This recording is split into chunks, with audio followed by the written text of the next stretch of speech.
Have a seat on your porcelain throne. It's time to talk some shit on the Powell movement.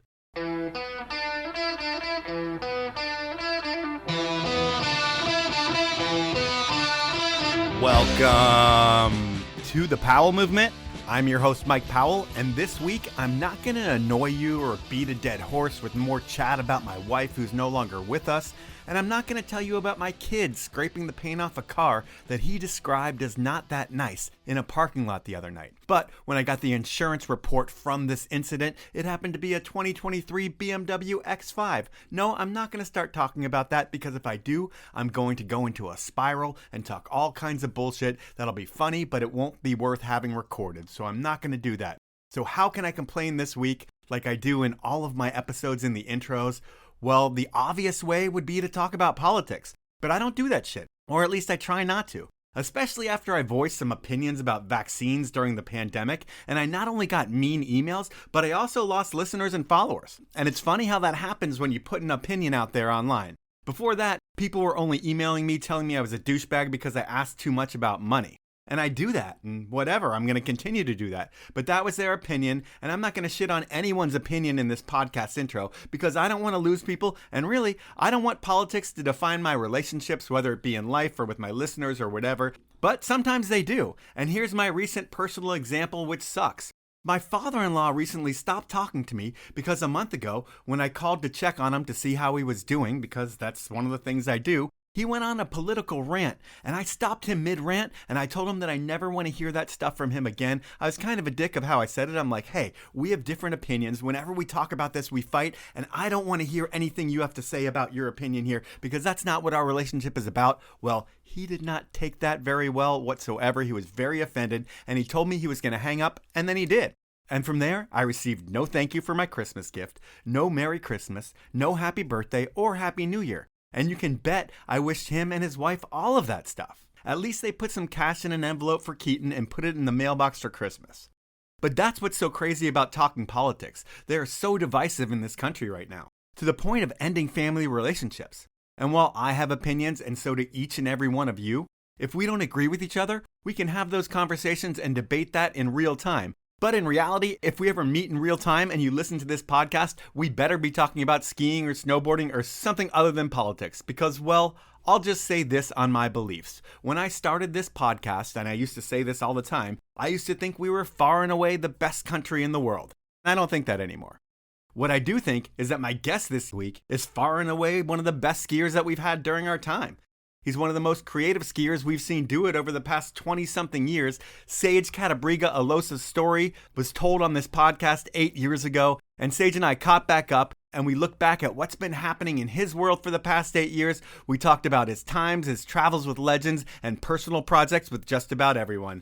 It's a fun chat with one of my favorites, and before we get into it, I want to thank you for listening. I want to ask you to share my social posts as they really do help the show grow. So does telling a friend. If you like the podcast, I bet your friends are going to like the podcast too, so please tell them about it. And finally, what really keeps this thing going is incredible sponsors, and the brands that make the Powell movement happen are Elan Skis, Outdoor Research, Best Day Brewing, and Ski Idaho.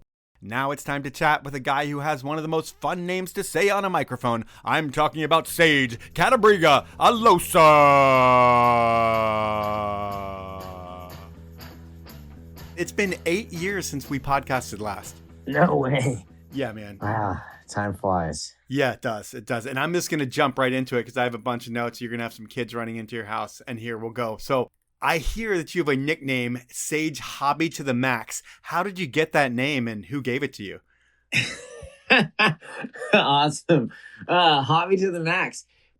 I'm not sure who gave it to me. It was it was maybe my wife or one of our friends.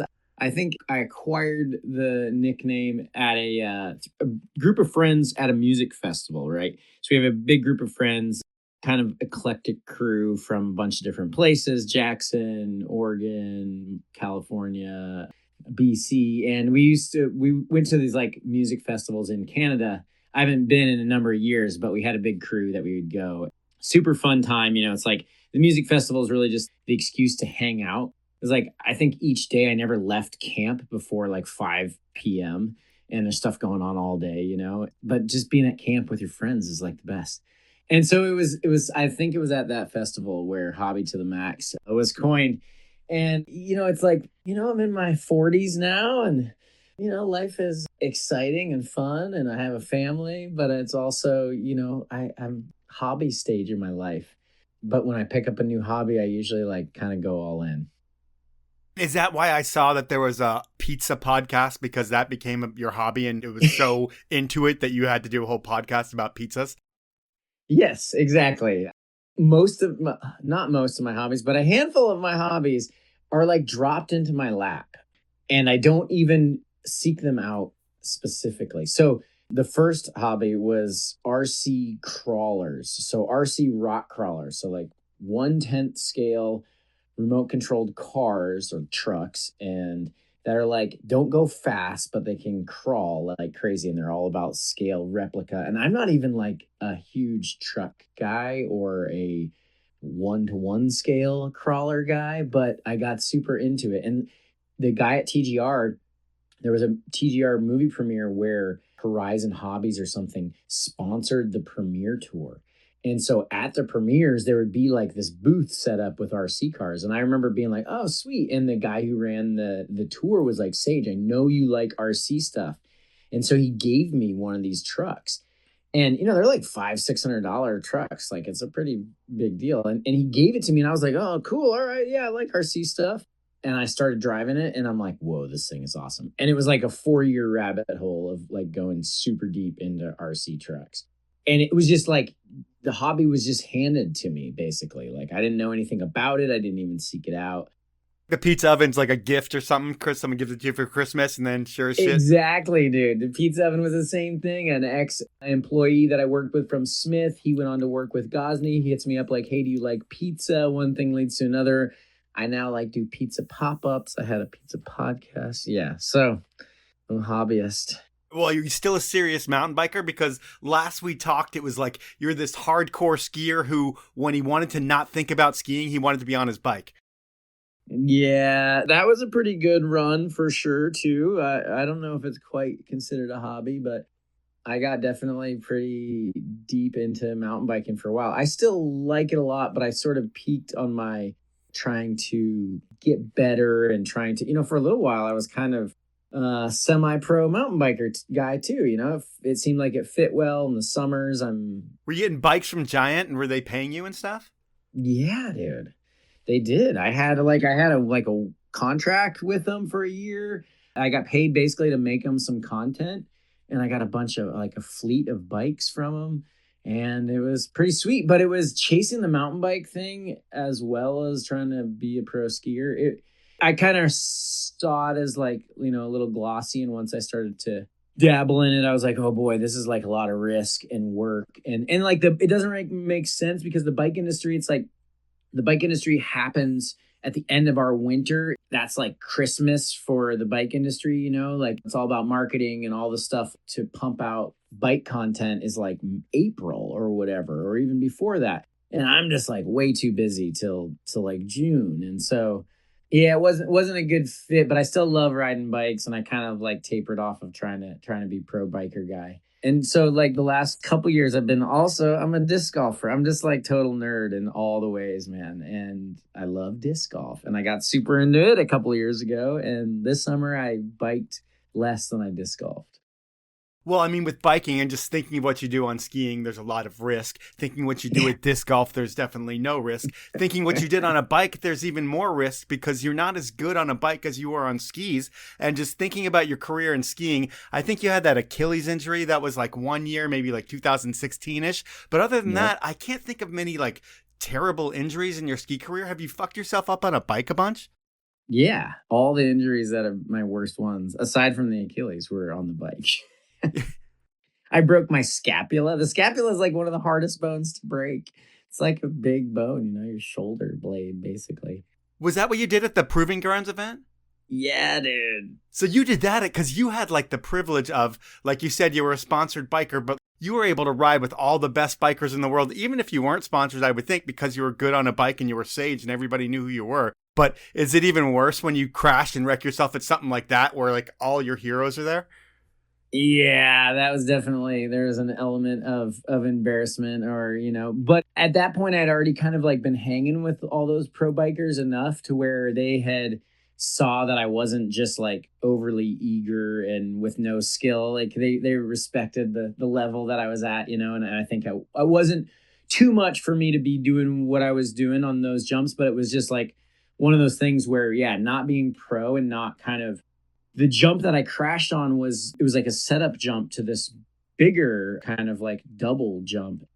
And the setup jump was funky and it was kind of weird to get the speed for it. And so that was kind of what happened. The first hit, I like went too slow, didn't make the setup jump, went back up, and then like overshot and KO'd myself. And just not having the experience that like the real pro bikers have, making those slight adjustments. It was, yeah, like a little bit out of my element there. And yeah, I'm with like all these, I wasn't trying to like compete or trying to be on that level. It was more like jam session. Sure. And I had been hitting jumps that big and was kind of in the mix a little bit. But it was around then when I realized, I was like, wait a minute, I don't really even hit terrain park jumps on my skis anymore. Why am I doing this on a mountain bike? And that was kind of a little bit of the beginning of like, I don't really need to pursue trying to, yeah, especially in the jumping realm, I mean, at that point when that happened, it's around, 2017, 18, whatever. At that point, you'd already been in like 12 to 14 TGR movies. You had like 20 different ski movies under your belt. And now when you look at it, you have like 30 major film projects under your belt. But since we talked last time, the landscape of ski media, I mean, it had been changing already, but it totally changed. At first, it went from the big ski movies, then it went from the ideas and the webisode things that were out there, and then it went to like everybody had a personal project. And year after year, you did stuff with TGR, but eventually, I think the year after we podcasted, you did your first personal project, Elemental. And this is at a point when I think you have like 2 toddlers, you've got a pro ski career, so it's not like you have a lot of time on your hands. What was the thought process behind doing your own thing and managing all of that stuff? Yeah, good point. Well, I think what it was is, I guess after all the years, like you said, filming with TGR and kind of working with those major film productions was really awesome. And then also, yeah, seeing kind of on the flip side of what people were doing, like you said, with the smaller film productions, and really seeing how much control they had in the whole process. And I had never really had that experience in any of my filming, right? It was always kind of major production, TGR stuff. And it was also usually like kind of wild skiing, like unrelatable skiing. And I sort of started to realize that, yeah, that's cool to have that kind of wow type of skiing, but there's only so much like wow you can do. Both like it's hard to, impress people, but also like how much risk you're going to do to try to do that kind of thing. And so I sort of realized like that some of the relatable skiing, and there's a lot of sick skiing that was happening, but I think some of the skiing was more about it being relatable than it was about the flashy, like AK big mountain lines or whatever. So that was a kind of the drive. It was like, I just wanted to try something else and I wanted to do something on my own. I was still going to work with TGR, but I kind of wanted to, dabble. You learn so much being an athlete with these film crews about production, about filming. And so I was sort of like, well, I've learned these other skills. Maybe I could put them to use into my own projects. And the idea that I had was like, oh, I'm a biker, I'm a skier. Maybe I could make a bike and ski film. No one's really done this. And so I made 2 of them over 4 years. I'm really glad I did it because it was more about the artistic expression. It was more about like relatable skiing and relatable biking. It wasn't the kind of gnar or the wow so much. But it also was like at a time, like you said, when things were changing and there's just so much media out there, the saturation of media. And my goal or like what I wanted out of it was I just wanted people to like see the project. It wasn't for sale. I wasn't trying to monetize it. I had money to make it from my sponsors. So it was sort of a pretty small production, but I was kind of covered. I wasn't trying to recoup anything. And so I just like wanted to get it out there. The first one, I think it got around 100,000 views. And I was like, wow, that's pretty awesome. Like a, 10-minute video or whatever, 20-minute video, whatever it was. You were a Vimeo staff pick on both of your movies, right? Like, which is a hard thing to do. Yeah. So I felt good about it. Again, also like a lot of people had been making like their own movie projects. And at that point I had been filming for so long that I was like, well, I don't need to make like my own movie project because I'm so rad and I have so much talent that's just that I have to unleash that no one can see because I'm just one of several athletes in a movie. I felt like I had pretty good showcase there, but it was like, if I'm going to make my own movie, it can't just be about me. It's got to have a theme. It's got to have a reason. And I want to have like a message or something, right? So that was sort of like where I was coming from in that direction. But, it was like, 100,000 views, the first one. The second one, 2 years later, it was like half the views. I worked way harder on it. Those projects were like so much effort. And then there's just, money, the time, the like everything. And it was fun to do that. But after like two of them, Instagram and like clips were kind of going crazy at that point. And I was like, wait a minute, I can put out like a clip and it gets 60,000 views in a couple days. Whereas like I work on this whole project and no one, it's like, it doesn't really even get viewed. So I kind of got not discouraged, but a little bit at that point, like, I don't really want to put a ton of energy into making these like movies because it's just like the juice isn't worth the squeeze. And that was kind of when I started doing the like YouTube follow cam kind of series stuff. That was kind of the next stage, really. Well, if you look at it, the first project that you put out, the Elements, it's like you're elevating a bunch of kids, not kids, but all like the local kids in Bend. You're bringing in and kind of giving them your platform to elevate them in the ski industry along with yourself, where a lot of people, when they do a personal project, it's more about me, but everybody knows you. You're like one of the most famous people in skiing. So it's not like you have to be like, I'm Sage and I have to be here and you have to see me. Like everybody is just stoked that you're putting out content. So in that first one, you were almost doing what Chris Collins did for you and bringing people into the mix and giving them some platform and giving them some shine. But the second one, are you talking? I mean, I'm thinking the second one's the Denali one. Is that what you're thinking too? No. So I had Elemental and then I made one called Balance. Okay. And Balance had, I had Ingrid in there again, I think. It was basically like 4 characters. So there's like Cam McCall, 2 mountain bikers, and then Ingrid and I skiing, basically. But we each had our own seg kind of thing. So same thing. Exactly. You're on it. That was the idea. It was like, I kind of want to showcase other people who have similar ideas, similar passions. And then, and interestingly, like with the first movie with Elemental, one of the cool things, my filmer for that project was this young guy, Jonathan Chandler, who had grown up here in Bend. He was kind of early 20s, I believe, at the time. And I knew he was a filmer and I knew him already. And I was like, hey, do you want to like work on this project with me? And he wanted to get more into filming. He had been filming, but he's also a really good, talented skier and pretty much super talented at everything he touches. But it was kind of his first opportunity to kind of take more of a lead role on like a film project where he had kind of been some, additional cinematography for people at that point. And it was a great opportunity for me because it was like this kind of young guy, hungry, who was psyched to work and I didn't have much budge, so it was like kind of a good fit. But it's been so cool because he's blown up and now he got into FPV and like drone flying. And now he's filming car commercials for all kinds of outdoor, brands. And he's just been killing it. And it's so cool to see, both. It wasn't just, about the movie or about me. It was kind of more about the opportunity to put that together and boost people up a bit. And just thinking about you being able to see that kid kind of blossom into something that's kind of gotten way bigger than either of you probably thought he was going to be. Thinking about you just when you're at Alta, where you're like this movie star in the ski movies and you're in a place where people know the ski movies. Did you have like the Samos and the Johnny Collinsons and the Pollards all chasing you around the mountain when they were all like teenagers just in awe of you? Yeah, I mean, definitely. And now it's like I'm homies with all those guys. And it's funny to look back because I just think that I don't really remember that phase as much as like they do. You know what I mean? Like, to me, I'm just like, oh, there's all these Rip and Groms. They're awesome. And I'm just like one of many pro skiers at the ski hill, and you almost don't see the perspective from someone else until maybe later on. And then it's like now I've been friends with all those guys. Andrew Pollard, I spent a lot of time with over the last 4 or 5 years now. And he reminds me of some of those things and I kind of forget. It's like, oh yeah, I knew you were a Grom, but I forgot that like our generation was to him like this next level that he and all his homies were looking up to and watching fly around the mountain. And it's pretty humbling and also feels pretty like, wow, Andrew Pollard is one of my favorite skiers to watch. And the fact that he was like psyched on my skiing means a lot. Yeah, that's so cool. So I'm going to talk about one other video project that also was a Vimeo like staff pick.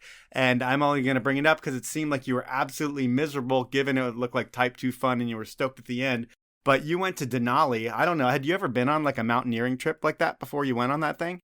No, that was kind of the idea of like Conrad Anker. You know, he had been one of the most legendary mountaineer dudes of our time.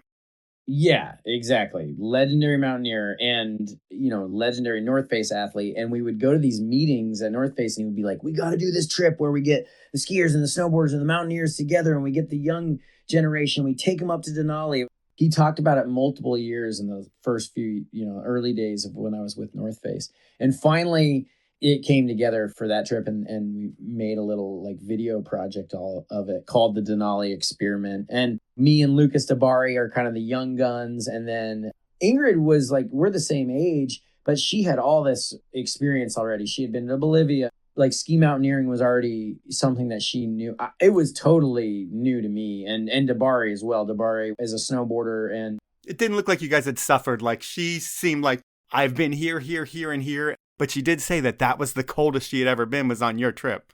Yeah, we had like a real cold spell on the day we summited. But I guess my takeaways from that trip were, for one thing, I didn't really get mountain climbing. I didn't really care. I didn't really mountaineering, I thought it was neat and all, but I was just like, I'm just out here to have a good time. I don't need to like conquer the mountain. Like I don't get the draw, you know, and I kind of thought, I sort of saw that experience as sort of being like, I don't know, not chauvinist, but just being like, yeah, I conquered this mountain, you know? And then when we went and did it, I realized, oh, that's not really why people do this.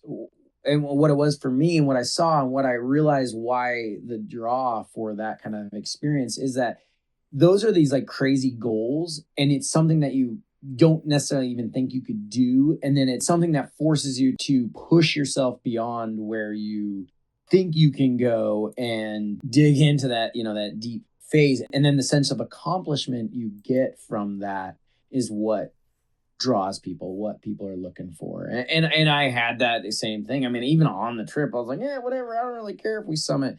But then when we did and how hard just it was and the whole experience was, I kind of saw it in a different light. You know, I've been skiing my whole life at that point and a pro skier for like almost 10 years at that point. And I was a total duck. I was a total beginner. It was a part of skiing that I knew nothing about. And I thought that was pretty cool too. It's time for my first sponsor break. And I'm going to start with longtime sponsor Elan Skis. And if you haven't skied on an award-winning ripstick yet, you're missing out on something that ski brands have long said wasn't an option. A lightweight ski that powers through anything and truly rips. It's game-changing. And Elan, while they've been around for 80 years, have been changing the game of modern skiing by doing things like adding side cut to straight skis with the Elan SCX, which changed the whole industry. They're building skis by skiers in a place with ski culture in the Slovenian Alps. And most importantly, they're supporting local shops. When the competition goes and starts selling direct, Elan sticks by their retailers who have been by them since the beginning. Elan is just built differently, and they innovate with a purpose, and that's to make your on-snow experience better, easier, and more fun. It's this approach that brought you the Ripstick and all of their award-winning skis. And when you're in the market for a new pair, visit an Elan retailer, demo a pair of their skis, and you'll know why Elan has built a cult following here in the States. To find out more about all the skis or to find an Elan dealer, head on over to elanskis.com. My final sponsor this round is Best Day Brewing, and now is the time to think snow. And skiers, snowboarders, weekend warriors, tubers, sledders, snowbikers, snowmobilers, snowshoers, sled doggers, shovel racers, snow angel makers, ice skaters, snowball fighters, igloo builders, you get it. The doers of winter are starting to get ready to shred, and post-shred, it's all about après. And this year, do après the right way. Forget about the calories, forget about the alcohol, forget about not taking more runs on the mountain, forget about getting in trouble on the way home, because with a beer from Best Day Brewing, you don't have to worry about any negative consequences. Just incredible flavor. Blind taste tests prove that you won't be able to taste the difference between a Best Day and your favorite beer with alcohol. The only difference you'll notice is how good you'll feel in the morning, and you're going to remember what you did last night, which is almost refreshing as a best day itself. To celebrate your best day yet, next time you're at the store, pick up a 6-pack of Best Day. Or you can always buy it on your Alaska Airlines flight, Amazon.com, or head on over to bestdaybrewing.com to get the full assortment of Best Days. Those are my sponsors. Now it's time to jump back into the podcast. Is it one of those things where you were suffering, it looked like you and Lucas weren't that stoked the whole time, and that everybody else kind of recognized that you weren't that stoked, and they were just kind of like, that's what this is? But is it something where you would do it again if it wasn't part of your job? I would do it again, like in history, if it wasn't part of my job. If like I went back, I would for sure do it again. But it didn't like hook me. I haven't been on really an expedition since. I mean, I've been like out snow camping where we're hiking lines in Alaska, and I dig that side of it, like the hunkering down and digging deep and like working hard, like hiking your stuff. But the full like mountaineering stuff, yeah, I haven't gone back to it. Have you gotten to that old man point where the exercise is almost as fun as like the thrill of going down? Yeah. Well, I mean, that's kind of like how biking turned for me. I was like, wait a minute, I don't need to like try to be the fastest going down. I don't need to hit all the jumps. I kind of just like am out here for some exercise. That does change with a lot of people. I would think that, one thing that's cool, because I think your family just got home and you were able to keep your kids quiet there, and just thinking about you having kids and a family. They're what, like 10, 11 years old now? They're 9, yeah. Going on 10. And at this point, they know that their dad's a pro skier. And is it one of those things when you go to school functions and stuff, like you're a big enough ski name in a big ski town? Do you see parents looking at you like, wait, is that Sage Cattabriga-Alosa? Like, I know that guy. The thing about Bend that I kind of like gravitated towards was that I feel pretty anonymous here. It's funny. Like, it does happen. But because of that, my general scope is just like, I'm Sage, I'm these kids' dad.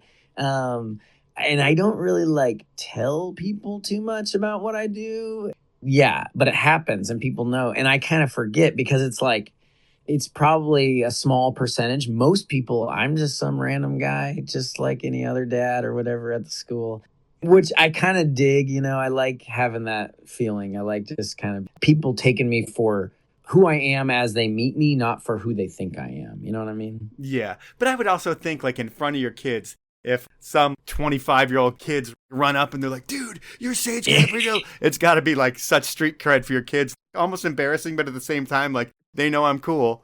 Yeah, totally. Because they're always like, Dad, who was that? And I'm like, I don't know. And they're like, well, you didn't act like you didn't know. I'm like, yeah, I know. But that's kind of like my job is that I people know me, but I don't know them. It just happens.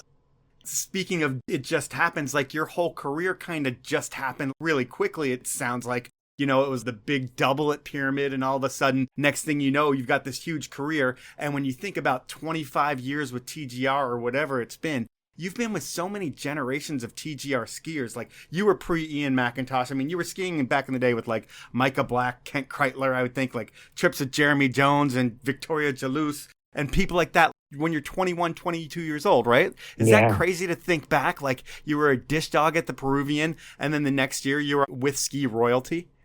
Exactly. It still is kind of like pinch me moment to like believe it's all real.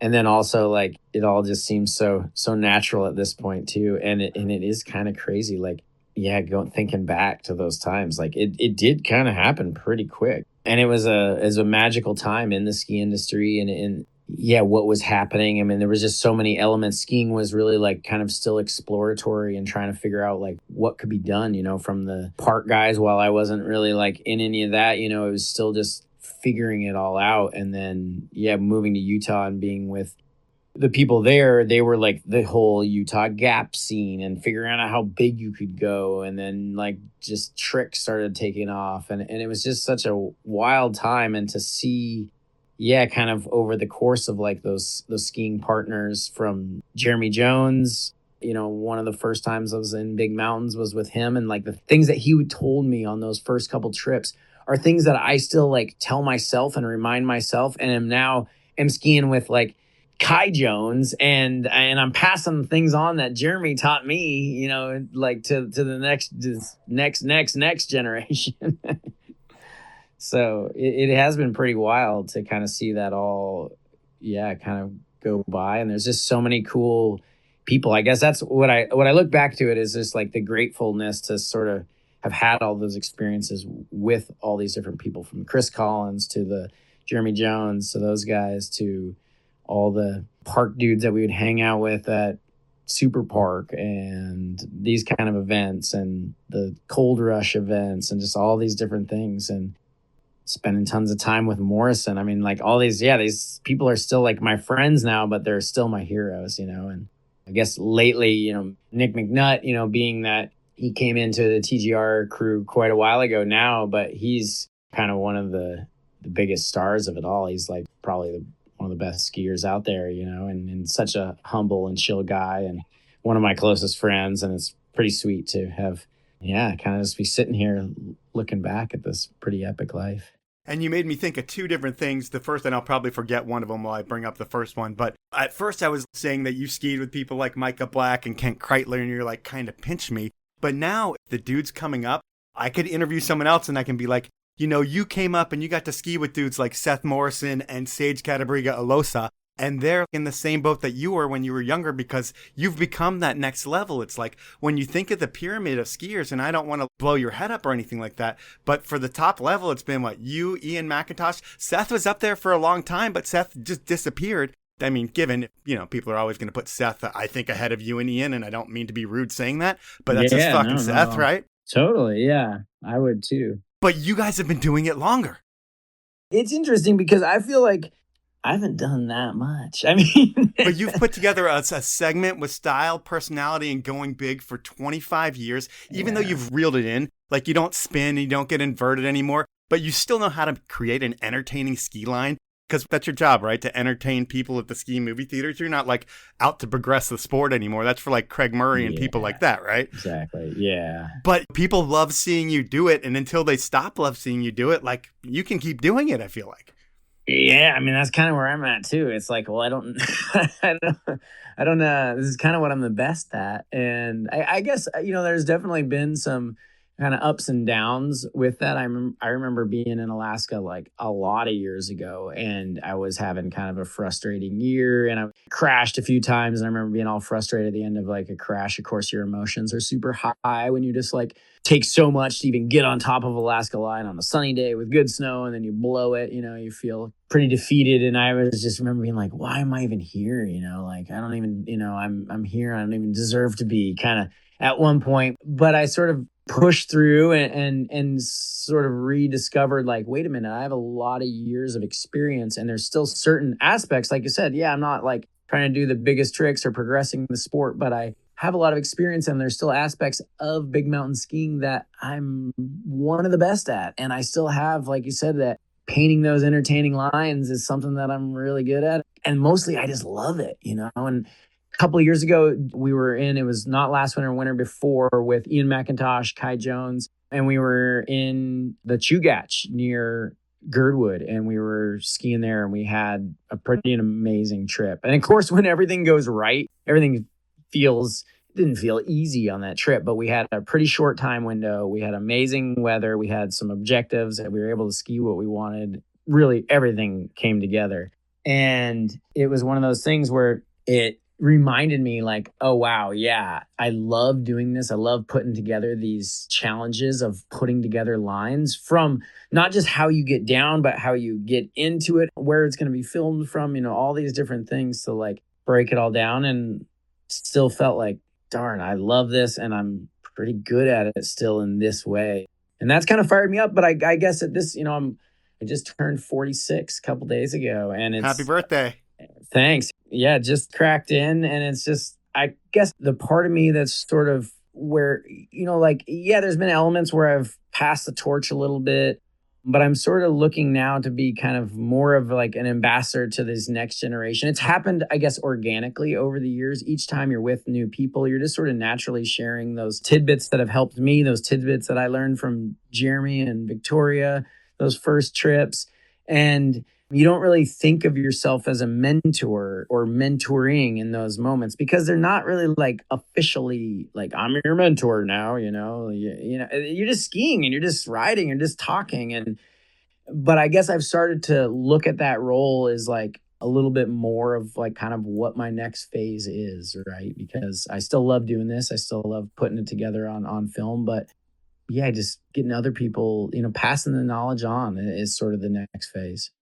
And when you look at the depth and breadth of your career, you're most proud of all of it, right? Like the experiences, the people, the travel, all the shit you've had to do and gotten to do. And there were so many different people that you had experiences with. And when you think about it, you're with the best skiers in the world. Like you said, you're one of the best big mountain skiers in the world. You say that confidently and everybody knows that. But when you think of like the top 3 skiers that you've seen with your own eyes, you're just like, holy shit, that guy is above and beyond anything I've ever known. Who would those guys be? Oh man. Well, Candide would probably be on that list. Yep. Because we also, we're pretty similar aged. You were in TGR movies with him like in what, 2005 or 6? Yeah. We've been in Alaska trips together. We've been, I've skied with him in Lac like at his home, like park jumps.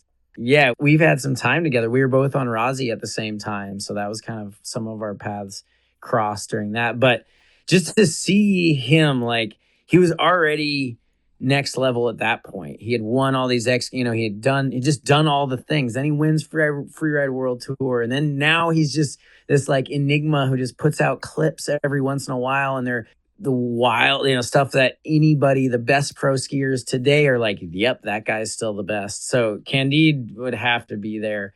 I think watching Craig Murray, Wheezy, he's definitely been on my radar for a little while now. Since we're both on Atomic, I've gotten to know him a little bit. But that kind of skiing, like the speed, the smooth, the style, tricks, like I've been blown away by him. So I think he's got to be on my list for kind of one of the best. It's, oh man, it's so hard, like with absolutes to kind of like, or just the best athlete, just like the best physical athlete. Because I mean, all the people that you travel with are pro athletes and are probably talented at just about everything that you guys do. But who's just like the most physically gifted person? Yeah, geez, probably like, these new generations, like I'd have to say like probably like Marcus Goguen, like that dude. Yeah, when it was like my period, you just like kind of got good at skiing and it was just a technique thing. Now it's like you have to be good at skiing. You have to learn all the tricks.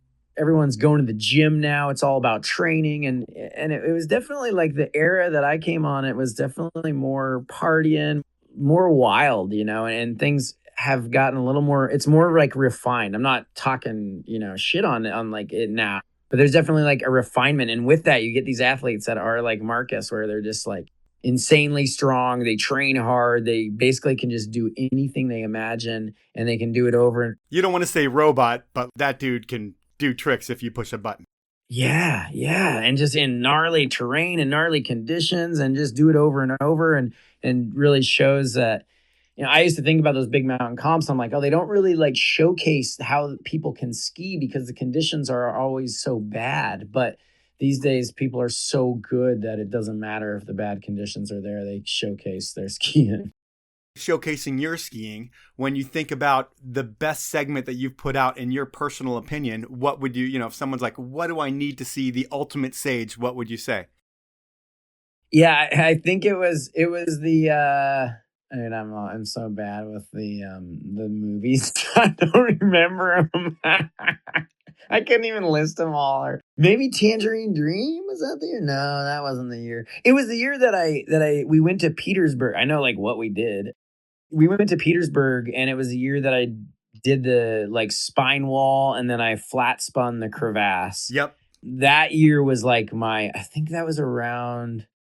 Oh my God. It's all a blur, man. But whatever. That year was like kind of my peak, and those were like career highlights. I found another crevasse gap on that same trip. I did 2 different crevasse gaps, and those feature, I think what I love about skiing is the way snow sticks to formations like the earth and makes these crazy shapes, and then we get to go like mess them up or jump them or make a turn on them or whatever, right? Like that's one of the coolest things about skiing. And crevasses and like Alaska terrain, it's unrelatable to people because it's expensive and it's hard to do, but it's so awesome because it looks so weird up there, right? Like spines and wind features and crevasse gaps are like this ultimate, like kind of wild thing. And then I guess coming from my history of being with the Utah Gap crew, coming up, it's sort of really it was like my thing, sort of, finding gaps. I got pretty good at guinea pigging gaps, figuring out what speed you needed. And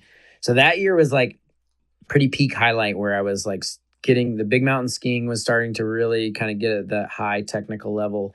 But I also was still kind of had the enough tricks. I joke, like I basically only did like a 360. I did a left 3, a right 3, and a flat spin were like my tricks. My whole career is built on the 360. But yeah, like naturally hitting that like huge crevasse gap, that was a dream. And then what's so crazy is that like the ice changes, right? So I hit that jump 10 minutes later, it was in the shade. You couldn't have maybe done it again that season. Maybe you could, who knows? But then a year later, the ice is all changed and it's all gone. So it's these crazy features. It's as if like you were a rail guy or something and there was this crazy stair, set. But once you hit it, it was like destroyed or something. And no one could ever go do that same set again. Those are pretty special kind of moments. And looking back, I'm definitely real proud of those. It's time for my second round of sponsors, and I'm going to start out with Outdoor Research. And if you haven't checked out outdoorresearch.com in the past week or so, then you haven't seen the brand new winter line, which looks incredible. I could spend a lot of this ad telling you all the tech and why Outdoor Research is better, but know that in the 1980s and the early 90s, Outdoor Research built a reputation on functional quality outdoor gear that pushed the limits of innovative possibilities. And those who were function first were all about OR gear, because it was and it still is built better, and Outdoor Research is still pushing those limits of innovation.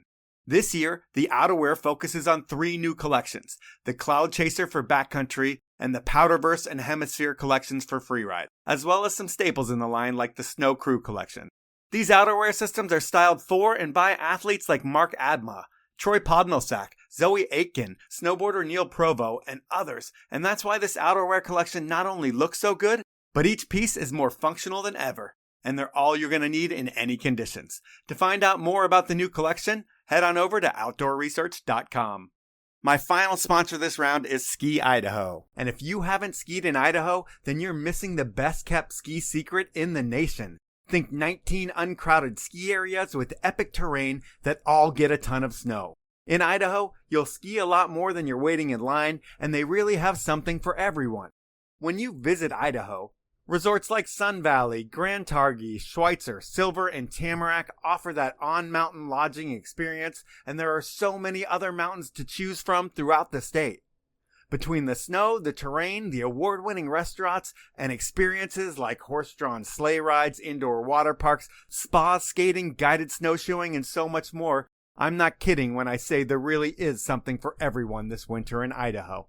And if you haven't heard about the 5th and 6th grade passport program that allows kids to ride multiple times at each resort for only $29, you need to check it out. It's worth visiting Idaho just for that. To find out more about the passport program and all things skiing in Idaho, head on over to skiidaho.us. Those are my sponsors. Now it's time to jump back into the podcast.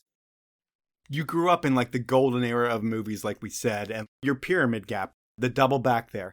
You became an overnight success in a year. It took people a year to see that clip. It came out. Everybody shit their pants. They're like, who's this Sage guy? You have a bunch of personality. All of a sudden, you're a fixture in the ski industry. But the way things are now, if that clip happened and someone got it on their phone, you could have sponsors literally within a week. Do you think the industry's changed in a good way or in a bad way in that respect? Boy, it was magical back then. I think there was less concentrate, or maybe it was more concentrated as far as like the media. And so now like there's so much media out there, and then there's also so many avenues for companies to sort of pay people, and it was so limited that maybe it was harder to get into it then, and it took more time. I mean, yeah, things happened pretty quick for me, but it was that trick, right? It was pretty much, but it was like I did that, and then Brent Benson like called the guy at Scott, and I had like a goggle deal like the next day or whatever. Oh, okay. So it happened quick like that too. Kind of. It was a goggle deal for product. And then like I signed a contract for product only for like multiple years, like I didn't know what was happening.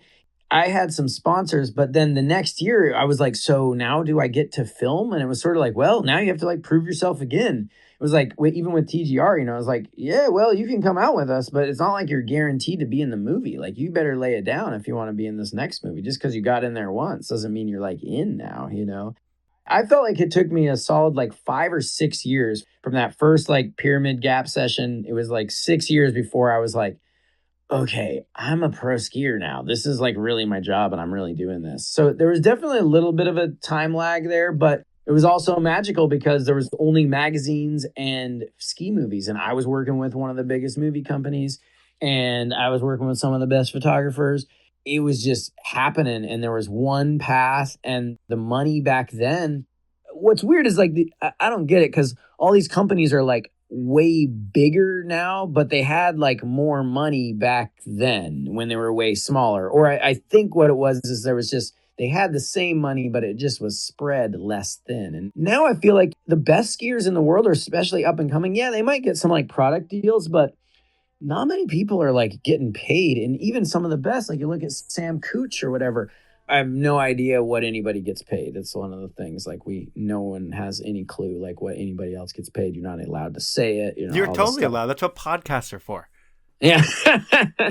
So now there's like these companies are bigger, but the money is tighter. And so there's a couple of people who are probably making enough money to like make it all happen. But I think some of the best skiers are still probably like kind of struggling to just make it. And so while it's way easier to like get yourself out there and you don't even like necessarily need a film company anymore. We don't even need magazines. You just need an Instagram to go viral or whatever. But I think that's kind of like, I think it's shitty, like where it's gone is kind of a bummer in that way that people aren't getting like supported to the level that they should be, that you look through other pro sports or other, I guess I look at it because I've had this long career and I'm like, man, I did pretty well. But even in like my peak, it was not, that much money. In your peak, what are you, 175 grand max? Maybe a little more? No, I don't even think so. I think probably like 140 was like my peak. Okay. I mean, you've never had to work other than be a pro skier though, right? Yeah. That's pretty sick. Not two people can say that. Yeah, I know, right? And you have a compound, man. Like you were smart with your money. I've been to your place before, and that was a long time ago. That was like when it was cheaper to buy. I got in a pretty good time there. I didn't, I wasn't that smart. I wish I was smarter with my money, but I was, there was definitely a period. I mean, I had like coming up as a kid, I didn't have any cash. We were, it was all skis from the ski swap, and I didn't have a new pair of anything until I got them for free. And I never like traveled anywhere out of the like where I could drive to until skiing took me around the world, So it was like once I had some cash at my fingertips, I was like, oh man, I'm gonna do whatever I want. And I wasn't like crazy, like I didn't buy like stupid cars or anything like that, but I just did anything I wanted to do. And you went to dinner if you felt like going to dinner? Exactly. So it was good, but it's just kind of crazy now. I look and I'm like, I don't know what these dudes are getting paid, but it's just there's way more good skiers now. There's less money and there's way more money that like avenues that money goes to. So I'm grateful for the time that I was in the scene, and I guess I still have a lot of respect and love seeing what these next generations have done. And are you still getting paid by ski companies? Yeah. Okay. Yeah. You made it sound like you have a full-on sponsor list. This is still going strong for you. It is. It's still supporting me. I mean, as it should. There's not many people that have an image and just a reputation and a constant delivery like you've had in the sport for a long time, and people haven't gotten sick of you. Just because they haven't, because everything's kind of interesting. And that's just how you've been, is unique and interesting and mysterious and all wrapped into one for a long time. And it's worked, man. Yeah, I'm grateful for it all, too. And I think, kind of like you said, I really am a huge believer in like, well, it wasn't like I had family money or anything, but like the whole idea of like the self-made person or whatever, it's pretty silly because it's like no one's self-made. Like, yeah, I didn't like have a bunch of cash that I could just at my disposal that I could do whatever I want with. But I'm like where I got because of so many other people that, helped along the way. And Dude, you worked your ass off. You met Chris Collins. You ended up going to Utah with him. You told him you're going to compete. And he's like, dude, don't be an idiot. Just come out here and ski with us. And you met everyone out there, and that's your life, right? Yeah, exactly, man. Yeah. I mean, Exactly. it's like you did what you were supposed to do and the right things happened. And it's all about putting the work in. It's not like you weren't working your ass off the whole time.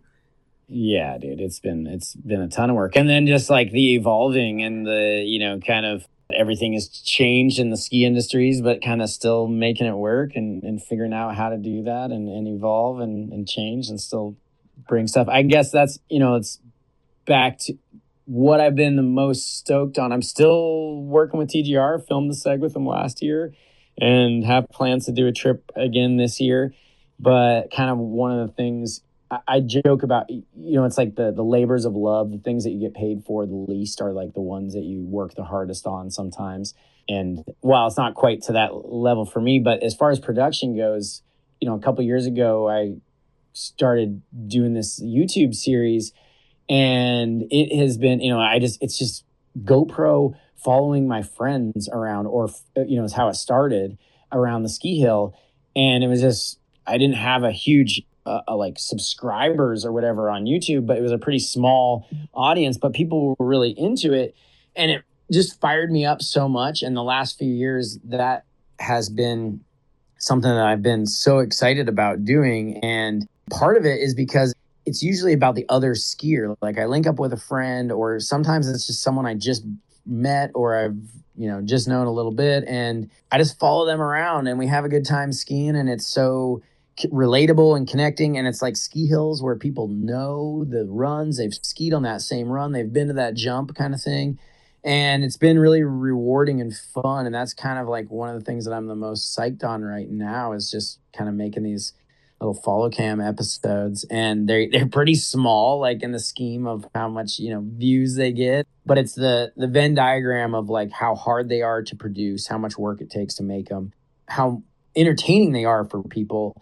and how fun they are for me. And it's kind of just the perfect mix where it's, I'm like editing each week, trying to get these episodes out, because they're long. They're like 10 to 20 minutes each one. Yeah, totally. But they're pretty like raw edit style. Most of them I don't even put music to. It's just kind of like that, raw skiing. And it's like your dad camming all these like pros and like locals, and it doesn't matter who and where you are, but your dad camming behind, hooting and hollering and just like laughing when they do stuff that you don't expect. And that's kind of your shtick there, right? And it's working. I mean, it's, it's been growing. It's working. And it hasn't like gone crazy. I'm no Cody Townsend. I'm not like, there's some big YouTubers out there and skiing. I'm not one of them yet, but you've got like 12,500 followers, I think, on YouTube. I know, it's pretty good. It started at like 6, like 3 years ago. So it's, it's been growing. But I just like that it's organic and it's real. And it's cool to get to link up and showcase, from, like you said, you nailed it there. It's just like anybody. I think that's part of the thing, working with ski movies and over the ski industry over time, is like the only time I ever skied with a lot of the pro skiers was at these contests, like these Red Bull contests, because I worked with TGR, and if you worked with MSP or you worked with whoever, we didn't get to ski together. Or if you weren't on Atomic or whatever, we didn't get to ski together. And you know how the ski movies work. It's pay to play.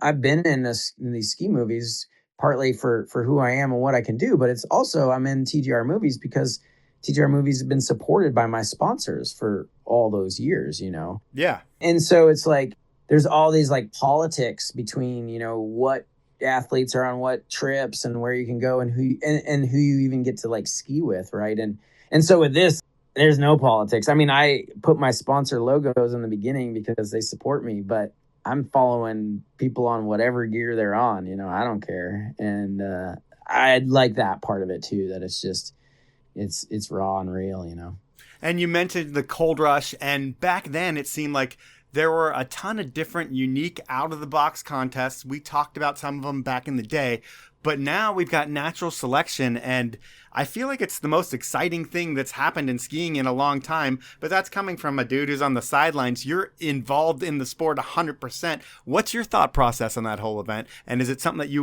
wish was available for you? I mean, yeah, I agree with you for sure. I think it's the most exciting thing that's happened in a while. We haven't had any type of that event in skiing in a long time, and it's been kind of much needed. What's going on the Freeride World Tour is cool and all, but this is definitely different, right? And yeah, I mean, I when I heard that it was coming to skiing and then it was going to be in Alaska, and I was just like, holy cow, this is so cool. And of course, there's like an element of like, wow, that would be fun to be a part of or to do. But I was also immediately like, I can literally think of like 25 athletes like easily that should be there, and they're only going to take 8 or whatever, And in those lists of 25 athletes, I wasn't putting myself on that in that list. So I think it's really cool. I think it's cool that they're like have implemented this qualifier level, because the invite only kind of thing last year was cool, but there's definitely like a Carl Fosfet or what. There was people that weren't invited that you're like, how could that guy not invited? But that's what I'm saying. There's like, I could easily think of 20 people that were all be deserving of being there. So I'm really excited to see how it evolves and what it's doing. And I was actually invited to be a judge last year. I was wondering why you weren't involved in it. Why did you turn that down? Well, it was basically I was on like a 3-week trip to BC, and then I had like 2 weeks at home, and then I was going to AK for another 2 weeks. And it was like, it fell in those 2 weeks. So it was going to be like 6 weeks away from my family. Okay. And I couldn't do it. It was timing. I didn't get asked till kind of right before. And so I'd already pretty much booked up my winter.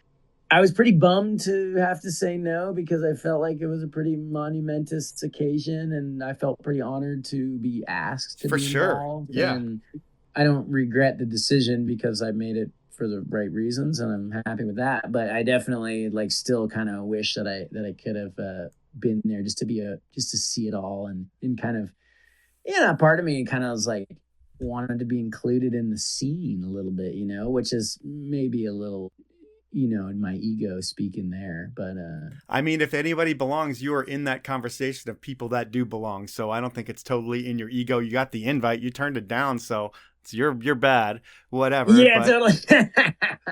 So it all worked out for you, but it didn't happen. I've got one more question before I get into my final segment of questions, which is called Inappropriate Questions. But my last personal question is, you're 46 years old. You said you just turned 46. And when contract time comes around every year, is that like a stressful thing for you?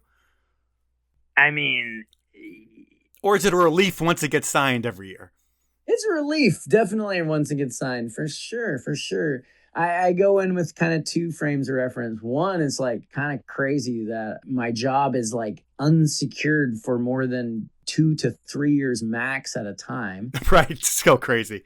But the fact that it's been the status quo, that's kind of how it's been, that it's like no guarantees more than like 24 to whatever, 48 months for 25 years. I'm sort of like, yeah, I got this. You bet on yourself every 2 years and it works. Yeah. Yeah. And it's still work. And, I've been a realist my whole career. I never had an agent. I never demanded crazy amounts of money. I felt like I was in it for the long haul. I wanted to be paid a respectable amount. I wanted it to be a respectful, exchange. I wanted to be able to deliver what I was expected to do. And I've also expected that kind of compensation to be, a bit of a bell curve. So yeah, the contracts, they haven't been increasing for a while, but they've been still remained respectful and remained worthy enough for me to keep making it. And every time it happens, I'm grateful to be a part of these teams and a part of these an athlete with these companies. So. Well, I'm glad they've all stuck behind you, continue to stick behind you, because you deserve it. If anybody does in the ski industry, you just put in, year out. It's pretty awesome to see. At this point in the podcast, I've got something that I call inappropriate questions. This is where I get someone that you know to ask 3 questions, and they can be anything. And this week I was able to get another TGR athlete, someone that you skied with a lot back in the day. You were a mentor to her early on. I feel like she was probably like a little sister to you at one point growing up. I'm talking about Angel Collinson. She came up with the 3 questions. Here is her first inappropriate question. These are going to be pretty tame. I'm sorry. I just can't roast Sage.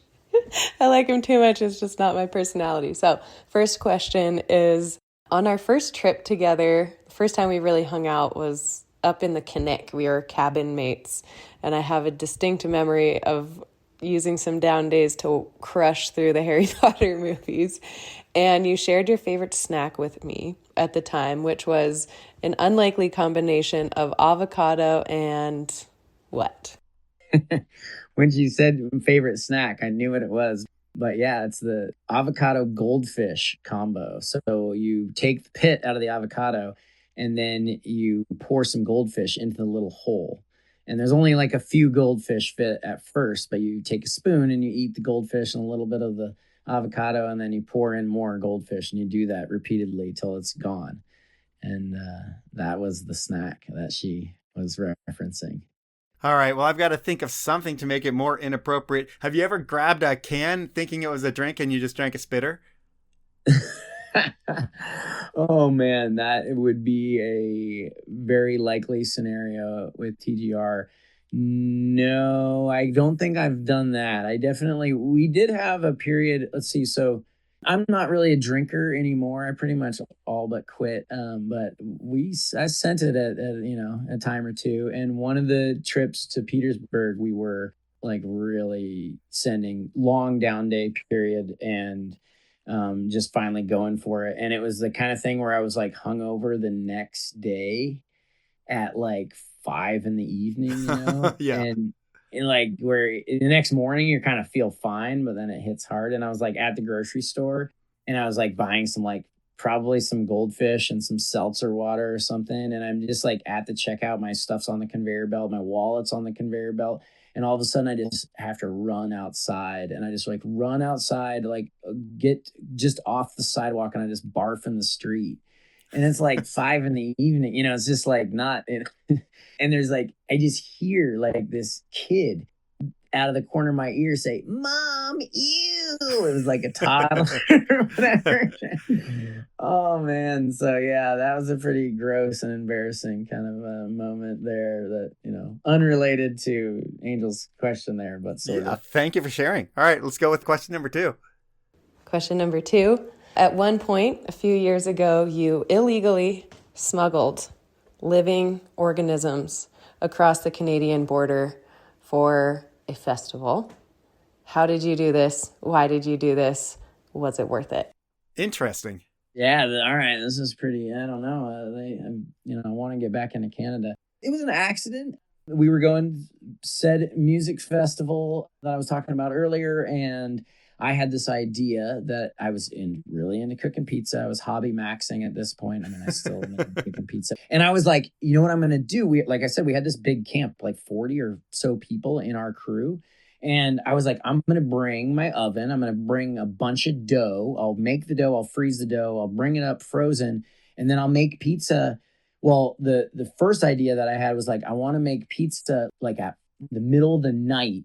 Like, imagine this, you're on a dance floor listening to your favorite, music, DJ, whatever, and it's 4 AM, and all of a sudden someone hands you a hot slice of pizza that was just made. That'd be amazing. And you're just like, right, like this was the idea that I had before the festival. So I brought all this stuff, like made all this dough, made all this sauce. And then I had some wagons, and I hauled the wagons down to the stage where one of our friends was DJing at 4 AM. And then I just made pizza for 2 hours while he played music. And then one of my other friends carried the pizza around the dance floor and would just hand out slices, and he would just come back and just back and forth, just slices throughout the dance floor for like 2 hours. And so that was why I brought all this dough. But yeah, I didn't really realize like it was a live culture.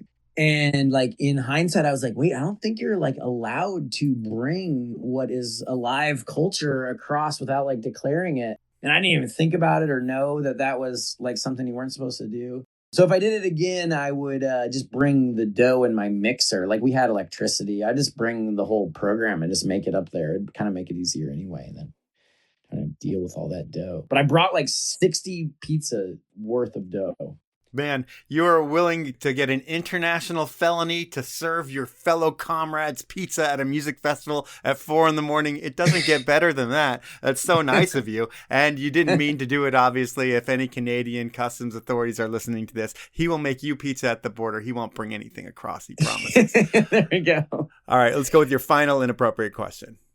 One of the first things you said to me, I think it was on that Kinnick trip, and I also think I just shared it in the podcast I just did, which was when you looked at me and you're like, Angel, if you really love skiing, don't become a professional skier. And I'm curious, like with that sentiment in mind, when you said that to me or how you feel about it now, if your love has changed for the sport, if it's hard to keep the joy alive or how you do it, or sort of any take that you want on like maintaining a love for a hobby that is a profession for a really long time and like continuing to crush it. And do you still love it as much as you did when you were like a Grom up at Alta Huckin Pyramid Gap? That's funny. It's like shattering her dreams. Yeah, like first trip.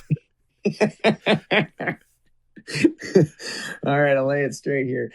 I think where that was coming from was like, I just saw that, yeah, you know, anything you love to do, if you make it your job, it's now your job. And Angel, I didn't know this till her career had kind of come and gone, but it was like about how much pressure she felt during her pro skiing career and how that was a big part of kind of her retiring and moving on and doing other things, was that she just kind of wanted to like relieve herself of that pressure. And I think there's been pressure on me as well, but I also have just maintained this kind of long mantra of like, the reason I'm a pro skier, or the reason I became a pro skier, is because I love skiing, and I still really love skiing. And while there's days when it's work and there's days when it's hard and there's weeks when it's hard or whatever, but I still do this for the love of it all. And I try to make sure that I get a big percentage of my ski season in just for myself, and not for the camera and not for the GoPro and not for somebody else, but just for myself.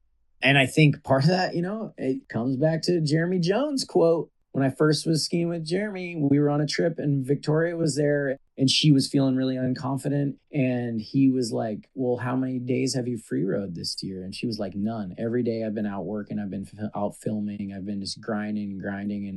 And when you're out filming, you're like not riding that much. It's a lot of logistics. It's a lot of like, just dealing, and you may get a couple of epic runs, but it's not like you're riding the resort or riding with your buddies where even if you're backcountry skiing, like we're just getting lap after lap. So he said to Victoria, he was like, you can't go to Alaska unless you've had blank number of free ride days. The number changes all the time in my head, or as I reiterate the story. Sometimes it's 30, sometimes it's 40, sometimes it's 60. I don't remember what the number was. It was probably around 30 to 40.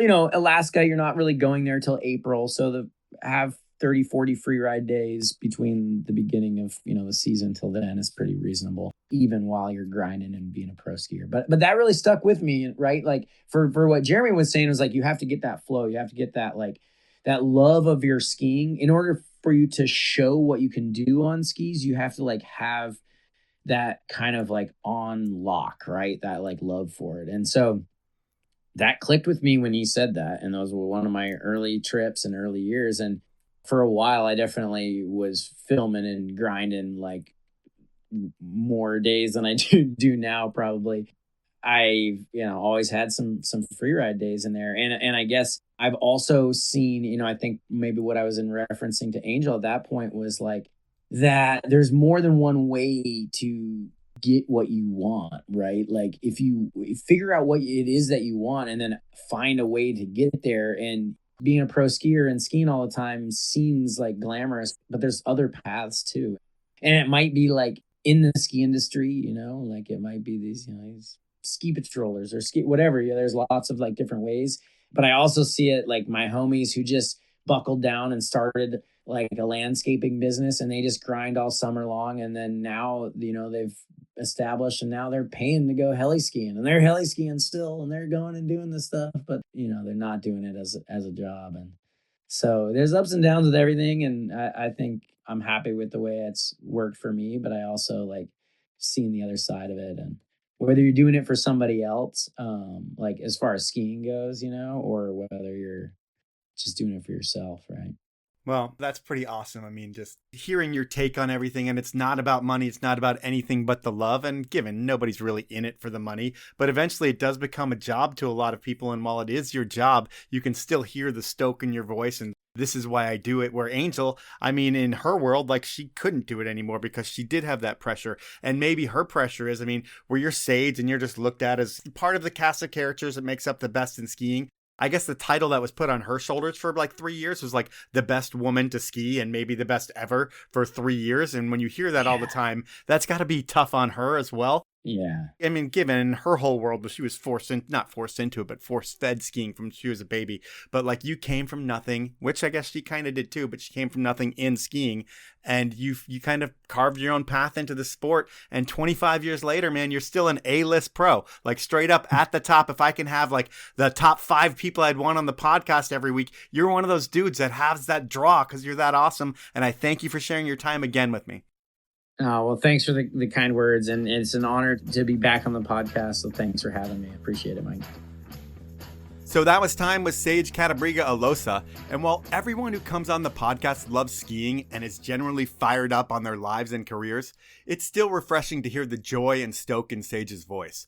And he should be stoked. He's been at the top of his game for 25 years. He's only missed part of 1 season due to injury. And he's not only remained relevant, but he's remained one of the skiers that everyone, pros and fans alike, want to see on the big screen each year. And it's going to be cool to see how long he can keep going, because there's no signs of slowing down for Sage.